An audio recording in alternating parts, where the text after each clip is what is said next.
चालू कर ठीक है सर।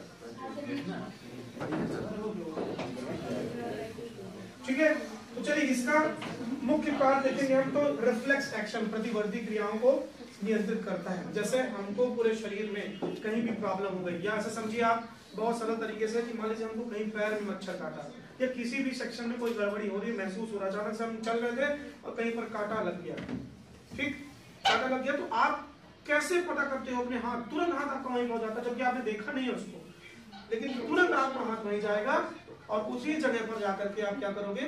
तुरंत उसको कांटे को निकालने का प्रयास करोगे। ये सारी इंफॉर्मेशन, और जिस जगह से ये इंफॉर्मेशन आना बंद हो जाएंगी, वो समझ लीजिए वो शरीर का अंग हमारा शून्य पड़ गया। कैसा हो गया? वो शून्य पड़ गया। ये जनरली उन्हीं के साथ होता है जैसे किसी को लकवा मार गया, है ना। लकवा मारने को कहते हैं क्या कि कुल मिला के प्रॉपर सिग्नल्स नहीं पहुंच रहे हैं। We are trying to enhance our hand. हम अपने हाथ को उठाने की कोशिश कर रहे हैं, लेकिन हाथ उठ नहीं रहा है। हाथ ऐसे ही है, आपके शरीर से जुड़ा हुआ है, उसमें जान भी है, लेकिन वो आपके माइंड से क्या सिंक्रोनाइज ब्लड सर्कुलेशन नहीं है। क्या नहीं हो रहा है? क्यों? क्योंकि इंफॉर्मेशन को कैरी कौन कर रहा है? ब्लड। ब्लड से जाती है ऑक्सीजन। क्या जाती है? ऑक्सीजन। मैंने आपको बताया, अभी मैं आगे पढ़ाऊंगा जब ब्लड सर्कुलेशन पढ़ाऊंगा। हार्ट, देखिए सबसे महत्वपूर्ण चीज समझिए, आज बहुत इंपॉर्टेंट चीज समझ लीजिए आप लोग। किसी भी इंसान का जिंदा रहना और उसका मर जाना, मतलब इस शरीर का शांत हो जाना, सबसे इंपॉर्टेंट अंग है, दैट इज हार्ट। ठीक है, अभी कुछ दिन पहले एक केस आया हुआ है, एक बच्चा था शायद पतंग उड़ाते हुए वो नीचे गिर गया था।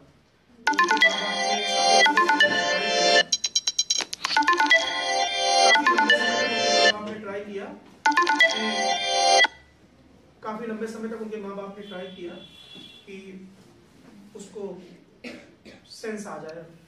उसकी हार्ट चल रहे थे, लेकिन उसका ब्रेन डेड हो गया। तो याद रखिएगा, ब्रेन डेड हो जाए तब भी इंसान मरता नहीं है।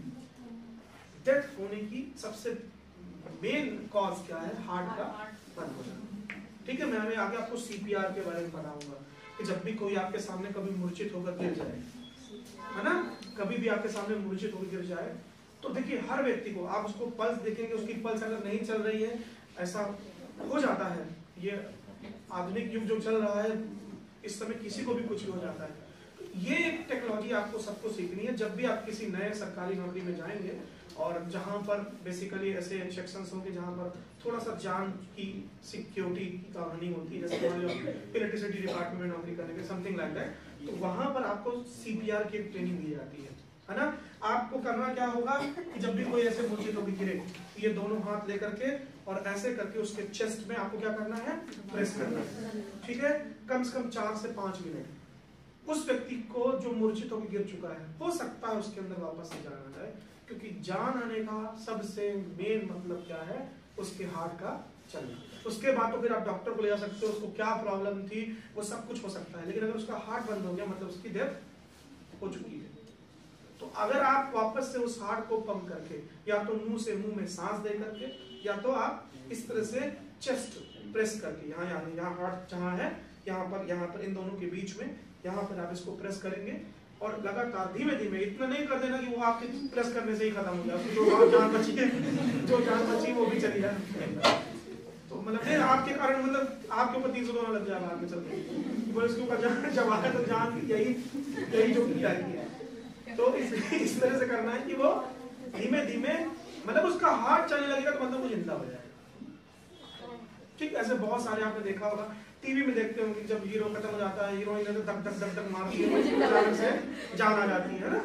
नहीं, वो क्यों छोड़ के चले गए मुझे, यहाँ मारती है तो जाना है, वो समझिए, that is what kind of CPR. वो क्या है कि मैं पढ़ाऊंगा इसके बारे में डिटेल में, थोड़ा बहुत जानकारी आपको इसकी होनी चाहिए, क्योंकि आधुनिक युग में भाई इसमें कुछ भी कभी भी हो रहा है। ठीक है, तो याद रखिएगा, हम उसके बाद डिस्कस करेंगे। तो हार्ट का चलना और ब्रेन डेड होना दोनों अलग चीज है। तो उनके माँ बाप ने बहुत प्रयास किया हार्ट करने लगे, हार्ट काम कर रहा था लेकिन ब्रेन काम करने लगे, नहीं हुआ तो अंतोगत्वा उसे बाहर निकालने की कोशिश उन्होंने की, और उसके बाद बच्चे की डेथ हुई। मतलब परमिशन मांगा कि भाई अब उसके अंदर कोई जान नहीं, कितना पैसा लगा दें, कितने समय तक रखेंगे उसको।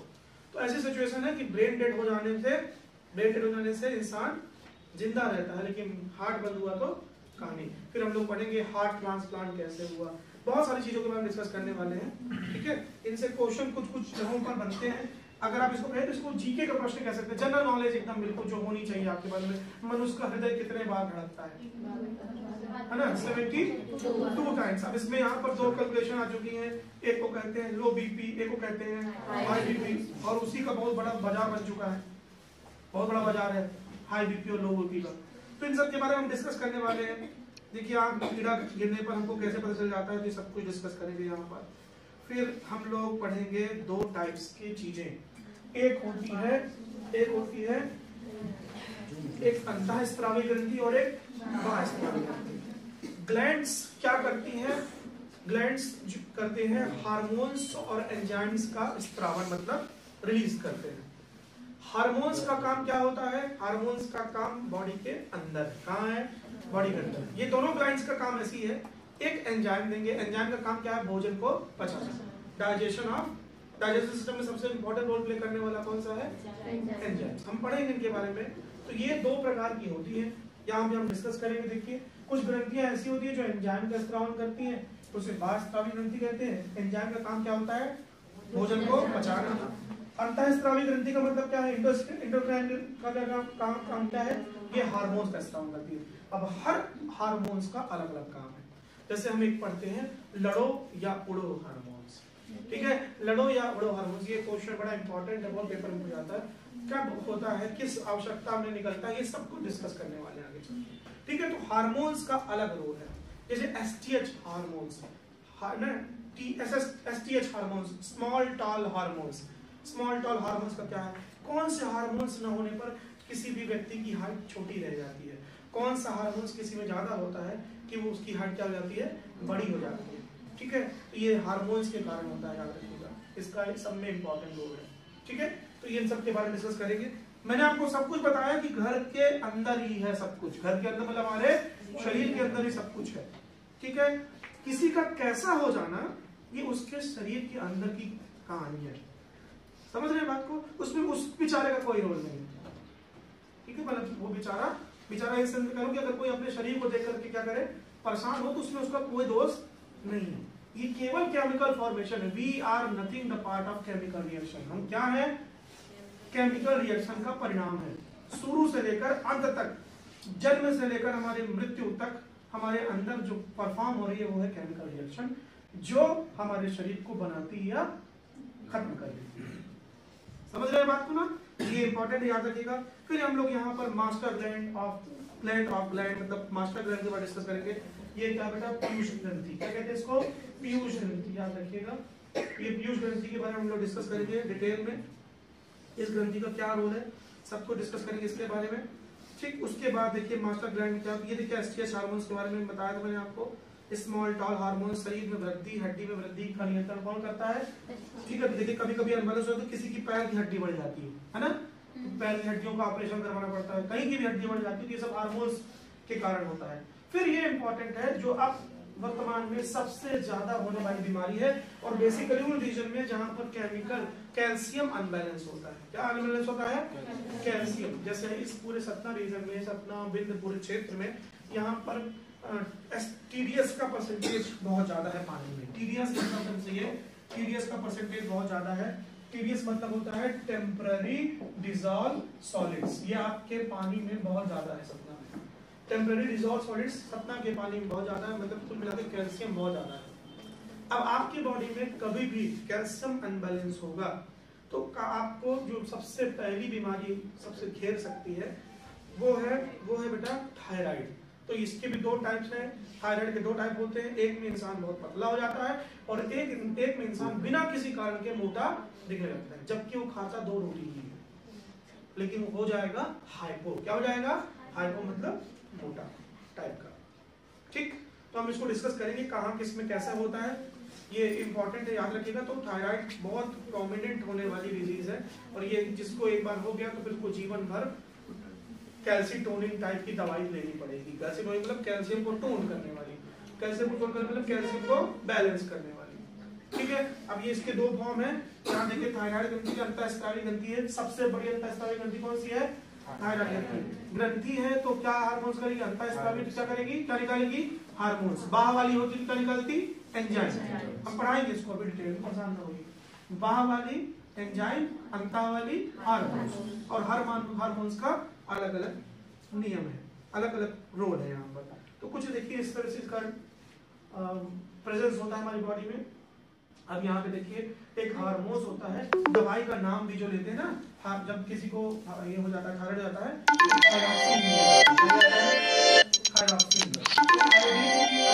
होती है।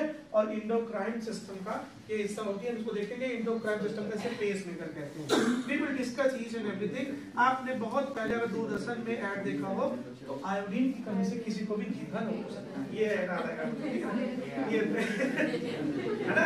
ये दूरदर्शन में बहुत पुराना प्रचार है कि आयोडीन की कमी से किसी को भी घिरन हो सकता है, ठीक है। तो आयोडीन युक्त नमक खाएं, अपने आप को थायराइड से बचाइए। बहुत पुराना ऐड है। फिर एक तो किसी चित्र दिखाता होगा जिसका ये इतना बड़ा हो जाता है, गेंदा नामक रोग हो गया है ना। कुछ ऐड बहुत पुराने थे, दिल्ली दूरदर्शन में हम लोग को याद हो, एक था चलता था, जाड़ा देकर आए बुखार तो समझ लो मलेरिया का है प्रहार। ठीक है, बहुत पहले ये सब चला करता था, ठीक है। जाड़ा देकर आए बुखार तो समझ लो मलेरिया का है प्रहार। ये मतलब इस तरह से ये अवेयरनेस फैलाने की स्कीम है। आज वही काम नुक्कड़ नाटकों के माध्यम से होता है। किससे होता है? अब तो बहुत अवेयरनेस आ चुकी है, लोग खुद ही देखते रहते हैं कि क्या हो रहा है, कहीं खुद शक रहता है। आजकल तो इतना शक वाला दौर हो गया, इंसान खुद ही शक करता है कहीं हमको ये तो नहीं हो गया, क्योंकि ज्यादा पढ़ने में क्या होता है, दिक्कत वाली बात होती है, ठीक है।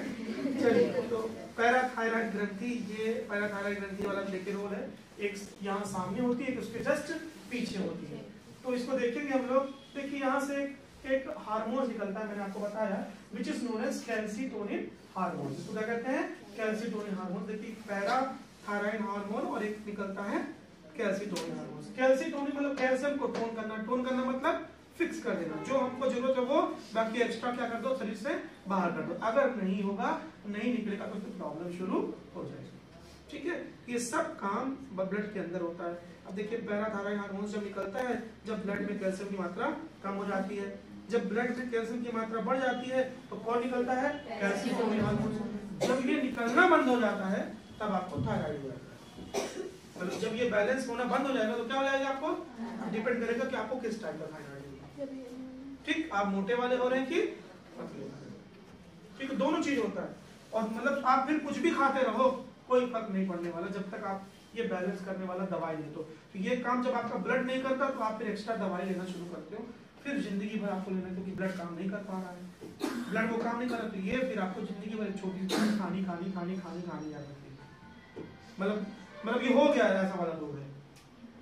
आप जब तक जियोगे तब तक आपको करने पड़ेगा, नहीं करोगे तो आपके शरीर में बहुत सारे स्ट्रक्चरल चेंज बीच में आते जाएंगे।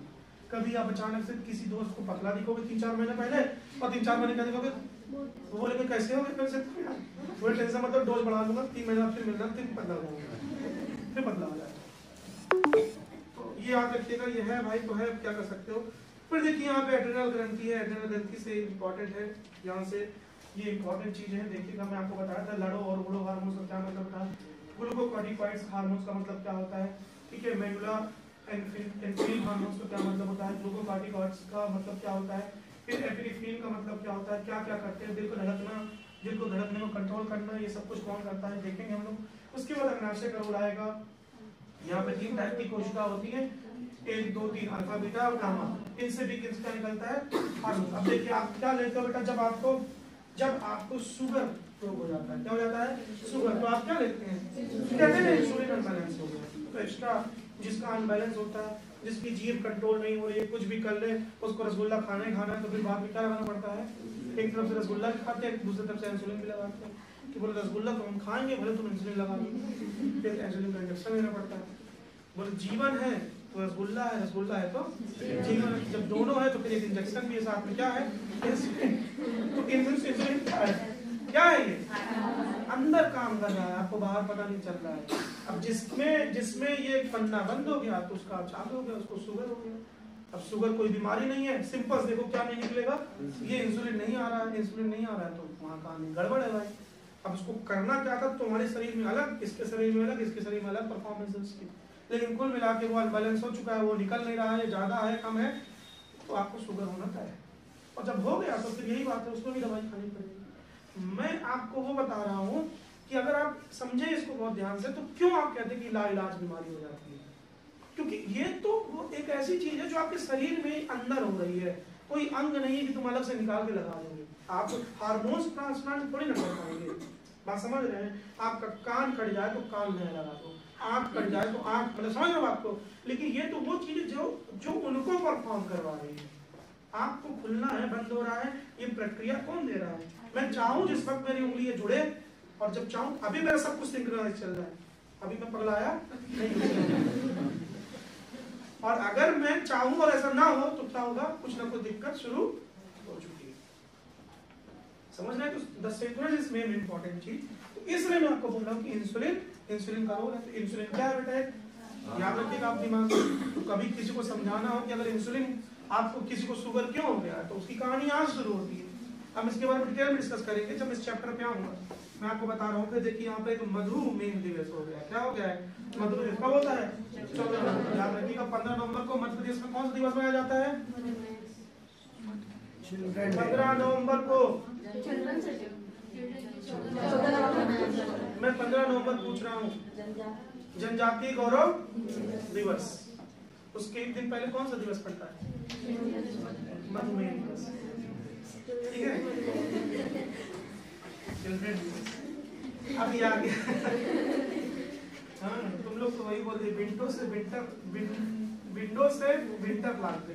बोले बहुत, एक लड़का बोला ऐसे कि सर बहुत ठंडी है। कहाँ से ठंडी है? सर ये विंडो से विंटर आ रही है। चिल्ड्रन दिवस तुम लोग बोल रहे हैं कि नहीं? जैसे कुछ लोग बोलते कीप साइलेंट रहिए। तो उत्सर्जन तंत्र यानी कि इसको याद रखिएगा। इसमें उत्सर्जन मतलब हमारा शरीर जिससे सब कुछ ले चुका है उसे उत्सर्जित करना चाहता है। मतलब हम भोजन लिए, भोजन में जो जिस सेगमेंट का था, सबने बुला लिया, भाई ये मेरे सेगमेंट का है, वो उसके सेगमेंट में, उसके सेगमेंट में, समझ रहे हो? ऐसे सेगमेंट में बढ़ गया। अब जो किसी के सेगमेंट का रहता, सब रस चूस करके बीच में लाके छोड़ दिए हैं, जो बाहर निकलने योग्य है। तो आज तो सबसे बड़ी समस्या यही है, बाहर नहीं निकल पा रहा है प्रॉपर तरीके से, जिसको कहते हैं इनडाइजेशन। क्या कहते हैं? भोजन पड़ा हुआ है पेट में बहुत देर तक और वो बाहर निकलने नहीं पा रहा। सबसे बड़ा मार्केट वर्तमान में यही है, याद रखिएगा। मतलब लोग खा के पचा नहीं पा रहे हैं। समझ रहे हैं? ये सबसे बड़ी बीमारी है आज के समय में। मतलब भोजन खाने के बाद दूसरी जद्दोजहद किस बात की है? कि पचा के जल्दी से बाहर निकाल दीजिए। ठीक, सबसे बड़ी प्रॉब्लम है, सबसे बड़ा मार्केट है वर्तमान में। मतलब हर घर में एक पेशेंट आपको ऐसा मिल जाएगा जिसके साथ ये प्रॉब्लम शुरू हो जाती है। और indigestion will cause many more differences in your body. बहुत तरह के डिफरेंसेस आपके शरीर में पैदा कर देगा इनडाइजेशन। ठीक, क्लियर है? तो याद रखिए, अगर आपके अंदर भी ऑब्जर्वेंस शुरू हो रही है, किसी का एक बार में मामला क्लियर नहीं हो रहा है, तो इसका मतलब आप पानी कम पीना शुरू कर चुके हैं। तो इसमें पानी का बहुत बड़ा रोल, मैं आपको दिखाऊंगा कैसे। समझ रहे बात को? चले आगे देखते हैं। तो इसको अब अंदर कौन ही काम कर रहा है, देखिए ध्यान से। तो यहाँ पर दो चीजें हैं, किडनी और त्वचा। अब देखिए, आप लोग सुनेंगे डायलिसिस पर है कोई व्यक्ति। क्या है? डायलिसिस पर है, जिसका खून साफ नहीं हो रहा है। क्या नहीं साफ हो रहा है?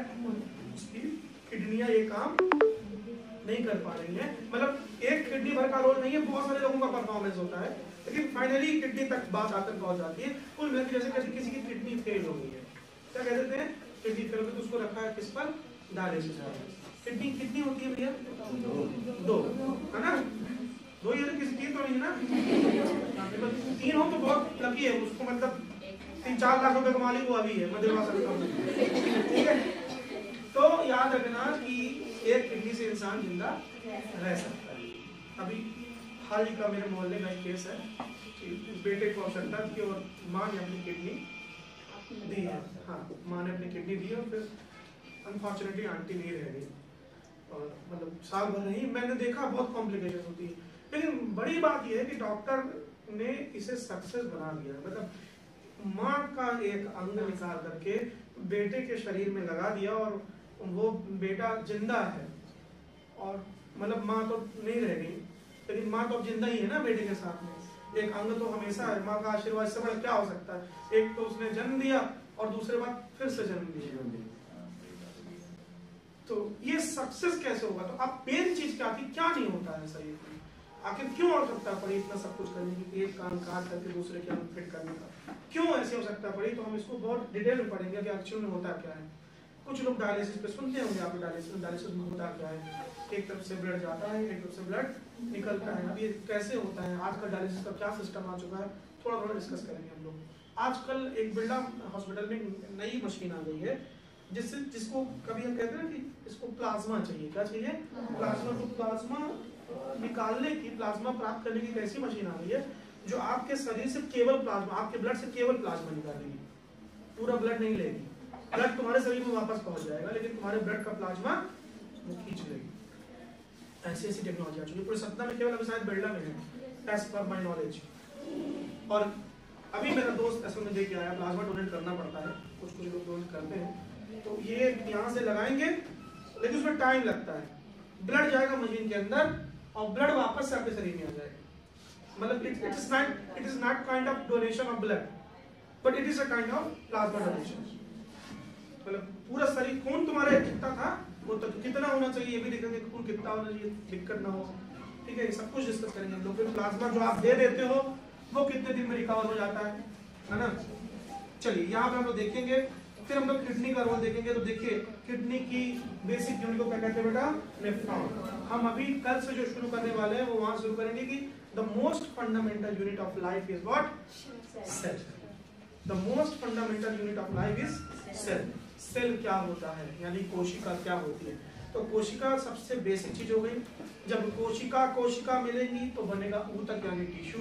जब टिश्यू मिलेंगे तो बनेगा ऑर्गन यानी कि अंग। फिर जब ऑर्गन्स मिलेंगे तो बनेगी बॉडी। क्या बताया मैंने? जब सेल, अब मैं बताऊंगा कल, सेल भी दो टाइप की होंगी। एक मतलब उसके आधार पर जीव दो टाइप के हो जाते हैं, एक कोशी और बहुकोशी। एक कोशी हम क्या है? बहुकोशी। क्यों? क्योंकि हमारे सारे अंगों को आप आइडेंटिफाई कर सकते हैं। हाथ अलग टाइप की कोशिका से, नाक अलग टाइप की कोशिका से, मतलब we are what? Multicellular structure वाले हम जीवधारी हैं। मैं कल आपको जीव की परिभाषा बताऊंगा। What is the meaning of living organism, what is definition of living organism. क्या जीने के लिए ऑक्सीजन की जरूरत है? क्या जीने के लिए ऑक्सीजन की जरूरत है? क्या जीव उसी को कहेंगे जो ऑक्सीजन लेता है? नहीं।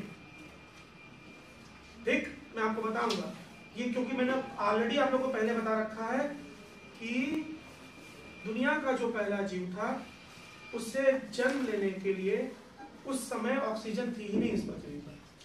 What was the percentage of Earth that time? What was the percentage of oxygen that time? बिल्कुल negligible। लेकिन उस वक्त 46% क्या थी? CO2, carbon dioxide. दुनिया का जो पहला बैक्टीरिया आया था, मतलब हम इसका भविष्य हम बहुत गर्व करते हैं अपने ऊपर, शरीर के ऊपर। अभी मैंने दिखाई ना, रियल वैल्यू दिखाई ना आप लोगों को। याद रखिएगा, डीपी वही होनी चाहिए आज के बाद याद। तो याद रखिए कि जो दुनिया का पहला जीव था, ठीक है, उसको वो था एक बैक्टीरिया, बहुत सारे बैक्टीरिया, साइंटिस्ट उसे कोड करते हैं साइनोबैक्टीरिया के नाम से। क्या नाम था? साइनोबैक्टीरिया। जब जन्म लिया था तब ऑक्सीजन थी ही नहीं। साइनोबैक्टीरिया का भविष्य हुआ, मतलब थी दूसरे सेंस में थी, लेकिन ये श्वसन वाले सेंस में नहीं थी, याद रखिएगा। ठीक, तो साइनोबैक्टीरिया ने जब जन्म लिया तो साइनोबैक्टीरिया के जन्म के बाद जो उसका भविष्य हुआ वो काई यानी फंगी। अब काई क्या हुआ? जल में भी रह सकती है और थल में भी रह सकती है। तो याद रखना, काई को खाने वाले लोग आए तो जल में जो सबसे पहला दृश्य जीव आया उसका नाम था मछली। क्या नाम था? मछली। छोटी मछली आई होगी, फिर मछली को बड़ी मछली खाती है, आप देखते होंगे, है ना। और एक मछली सारे तालाब को गंदा भी कर देती है, ये भी पता होगा आपने। फिर एक बात याद रखिएगा, जो थल में आया, जो काई जमी, उसका भविष्य हुए पादप यानी कि पौधे। ठीक, समझ रहे हैं। और पौधे जब चालू हुए, पौधे जब इस दुनिया में आ गए तो उन्होंने प्रोसेस की प्रकाश संश्लेषण। आप पढ़ते ना, 6CO2 + 6H2O = C6H12O6 + 6O2। याद रखिएगा। आप देखिए, कार्बन डाइऑक्साइड खाई गई और ऑक्सीजन रिलीज की गई। बहुत बेसिक चीज बता रहे हैं कि क्यों कहते हैं कि पेड़ लगाओ जीवन बचाओ। क्योंकि जीवन में अब हमारे जीवन के लिए जरूरी क्या है? ऑक्सीजन। और वो कब होगा? ऑक्सीजन कब आएगी? जब इस दुनिया में पेड़ पौधों की संख्या बढ़ती चली जाए। मैंने आपको जियोग्राफी में बताया हुआ है। तो क्या CO2 को बिल्कुल खत्म कर दे? CO2 खत्म कर दे तो पेड़ पौधे जन्म कैसे लेंगे? ठीक। दूसरी बात, CO2 खत्म हो जाएगी तो बॉडी पूरे पृथ्वी में टेम्परेचर क्या हो जाएगा? पृथ्वी में फिर से हिमयुग आ जाएगा। कौन सा युग आ जाएगा? हिमयुग, मतलब जब सब कुछ जमा हुआ हो जाएगा। So to maintain temperature on the earth, what basic thing is required? Carbon dioxide. इसी कारण से what is the average temperature of Earth right now? 15 degree centigrade. पृथ्वी का औसत तापमान वर्तमान में कितना बेटा? 15 degree centigrade. Because of what? Presence of carbon dioxide. तो यही मैंने आपको ये भी बताया था। देखिए, इन्वायरमेंट का, जियोग्राफी का और बायोलॉजी का, इन तीनों का बहुत अच्छा रिलेशन होता है। आप इस दुनिया में आप अपने आप को देखिए, हमारे मनुष्य के शरीर में, उसके स्ट्रक्चर में जियोग्राफी का बहुत बड़ा रोल होता है ना। आप देखिए, जो लोग पहाड़ी क्षेत्रों में रहते हैं उनकी आंखें थोड़ी सी क्या होती हैं? थोड़ी सी आंखें छोटी होती हैं, ठीक है, मतलब अलग बात है। अब देखिए, उसमें उसका क्या रोल है? कोई रोल नहीं है। रोल किसका है? रोल है जलवायु का। किसका? जलवायु का। और उस जलवायु के साथ आपकी बॉडी का क्या रिलेशन चल रहा है। इस तरह से आपको पूरे पृथ्वी में अलग अलग टाइप के लोग मिलेंगे। समझ रहे बात को? समझ रहे ना? और जैसे भारत में भी देखेंगे तो भारत में भी बहुत सारे स्ट्रक्चर देखने होंगे। आप कश्मीर के लोगों को देखेंगे, आप राजस्थान के लोगों को देखेंगे तो राजस्थान को लोग खूब लंबे लंबे लोग है ना, मतलब अच्छा स्ट्रक्चर है, लंबे लंबे, ठीक, मतलब शरीर एकदम कद काठी पतली, लेकिन शरीर का स्ट्रक्चर अच्छा लंबा लंबा। तो ये देखेंगे कश्मीर में लोग देखें तो कश्मीर के लोग भाई कोई कितना गोरा हो सकता है, आप कश्मीर में देखिए जा करके, ठीक। तो ये मतलब आप समझिए ये सब कुछ का रिलेशन किस पर है? जलवायु पर। बहुत बड़ा रिलेशन यहाँ रखिएगा, ठीक। तो इसमें किसी व्यक्ति का कोई रोल नहीं है। किसका रोल है? जलवायु। और दूसरी चीज, शरीर कैसा है किसी का, वो उसके अंदर होने वाले बायोलॉजिकल स्ट्रक्चर का परिणाम है। Please remember this.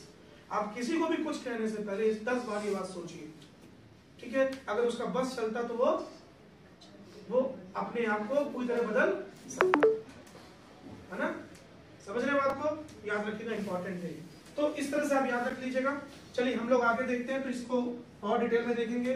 तो उसके बाद देखिए यहाँ पर इसका रोल आएगा, किडनी का कौन रोल आएगा, कैसे होती है, इसकी बेसिक यूनिट क्या होती है, नेफ्रॉन का क्या काम होता है। मैं इसको बेस लेके चलूंगा, लेकिन मैं एक्स्ट्रा बहुत कुछ बताऊंगा। अब देखिए, आप जो मूत्र विसर्जन करते हैं उसमें क्या क्या होता है? 95% पानी। ये अगर अनबैलेंस हो जाए 2.7% ऑफ यूरिया, तो शरीर में शुरू हो जाता है हाथ पैरों में दर्द। क्या शुरू हो जाता है? हाथ पैरों में दर्द। यूरिक एसिड जिसका मेंटेन नहीं होता, उसको आजकल जो सबसे बड़ी बात कहते हैं ना, बात हो गया। क्या हो गया है? बात। कुल मिला के समझिए, पैर शरीर में दर्द हो रहा है, इसका मतलब आपके शरीर में यूरिक एसिड अनबैलेंस हो रहा है। यूरिक एसिड निकलता कहां से? यूरिन से। नाम ही है क्या? यूरिन। ठीक, टाइम हो गया क्या? चलिए ये याद रखिएगा, ठीक है। फिर देखिए यहाँ पर मैं pH लेवल बताऊंगा। What do you mean by the P and what do you mean by the H? Potential of hydrogen or the percentage of hydrogen. What is the role of this? इसका role क्या है? pH level कौन सा अच्छा माना जाता है? किस pH लेवल के पानी को मतलब यूज करना सही है? फिर इससे कम में क्या होगा, इससे ज्यादा क्या होगा, एसिडिक कब होगा, मतलब अम्लीय कब होगा, क्षारीय कब होगा, ब्लड का पीएच लेवल कितना होता है, यूरिन का सामने लिखा है वो कितना लिखा है, 6 याद रखिएगा। तो ये सब कुछ हम लोग डिस्कस करेंगे। फिर हम लोग त्वचा के बारे में आएंगे, ये देखिए, है ना। तो इसके बाद हम लोग पढ़ेंगे, इसमें बहुत सारी ग्लैंड होती है, पसीना ना निकले तो आपकी त्वचा दिक्कत में आ जाएगी, याद रखिएगा। फिर लंग्स के बारे में देखेंगे, लंग्स कैसे होते हैं, क्या काम करते हैं, इन सब का डिस्कस हम लोग करने वाले हैं। मैं आपको कल बेसिक बताऊंगा। आप सभी लोगों को क्या करना है, कल एक बढ़िया सी कॉफी लेनी है और उसके बाद इन सब के बारे में मैं इसको बेस लेके चलूंगा। और कुछ मैंने मतलब इससे देखा हुआ है कि हम लोग डिस्कस करेंगे सब कुछ, और उसके बाद हम लोग इसको आगे बढ़ते चले जाएंगे। इस तरह से हमारी बायो खत्म होगी। मैं पहले बता दूं कि हम बहुत ज्यादा फोकस ये कर देंगे जिससे आपकी आने वाले एग्जाम्स में क्वेश्चन बन जाए। मेरा बेसिक रोल यही रहने वाला है इस पूरे में। ठीक है, इन सब का हम लोग देखेंगे प्रोटीन का क्या काम होता है, ब्लड में कौन सा प्रोटीन होता है, ब्लड के प्रोटीन का क्या नाम है। तो हीमोग्लोबिन क्या है, प्रोटीन है। ठीक है, याद रखिएगा, डिस्कस करेंगे हम लोग बहुत अच्छे से, ये सब कुछ डिस्कस करने वाले हैं। मैं इसको बेस लेके चलूंगा, लेकिन एक्स्ट्रा बहुत सारी चीज बताता चलूंगा। Right, so this is what this will be the journey. ये हमारी होगी पूरी जर्नी इस सब्जेक्ट को समझने की, और मेरे हिसाब से आपको काफी कुछ नॉलेज मिलेगा। ठीक है, समझ रहे हैं? तो चलिए इसको हम कल से प्रॉपर डिस्कस करेंगे। राइट, काम करना है तो क्या, एक बढ़िया सी नोट्स बनानी है, और जैसे जैसे कोई, सुनिए मेरी बात सभी लोग, जैसे जैसे टॉपिक खत्म होते चलेंगे आप भी फ्री हो, जितने टाइप के क्वेश्चन ढूंढ सकते हो ढूंढ के लाना और बताना है सर देखिए इससे ये क्वेश्चन भी बन सकता है। ठीक है,